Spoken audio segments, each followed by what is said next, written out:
Assalamualaikum warahmatullahi wabarakatuh. Kami dari kelompok 5 terdiri dari 3 orang anggota.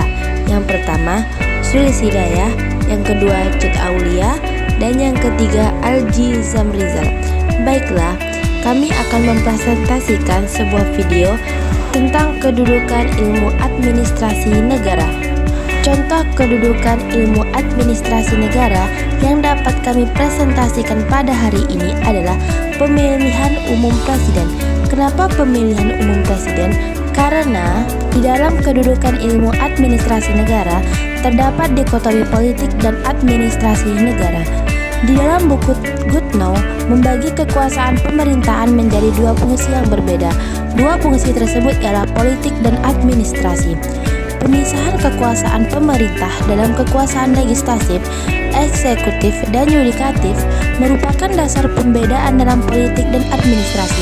Badan legislatif dengan ditambah kemampuan penafsiran dari badan yudikatif mengemukakan keinginan-keinginan negara dan kebijakan formal, sedangkan badan eksekutif mengadministrasikan kebijakan-kebijakan tersebut secara adil dan tidak memihak dan tidak bersifat politis.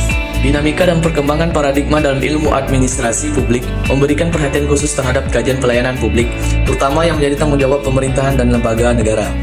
Pada tahun 1990-an muncul konsep paradigma Neo Public Service, yaitu disebut dengan NPS, di mana masyarakat diposisikan sebagai pemilik pemerintahan, owner of government. Masyarakat sebagai warga negara bukan sekedar pelanggan dalam istilah paradigma Neo Public Management atau NPM yang muncul di tahun 1980-an. Jauh sebelumnya ada paradigma All Public Administration OPA sejak tahun 1850-an, di mana pelayanan publik berjalan sangat birokratis, hierarkis, tertutup dan partisipasi masyarakat sangat terbatas. Di luar perkembangan paradigma tersebut, pelayanan publik dalam pelaksanaan pemilu oleh lembaga penyelenggara pemilu justru sudah mengadopsi konsep NPS sejak awal pemilu dilaksanakan di negeri ini. Pemilu tahun 1955. Partisipasi rakyat dalam pemilu adalah bagian penting untuk melegitimasi hasil pemilu. Penyelenggara pemilu memandang rakyat tidak hanya sebagai pemilik pemerintahan, tetapi sebagai pemegang kedaulatan.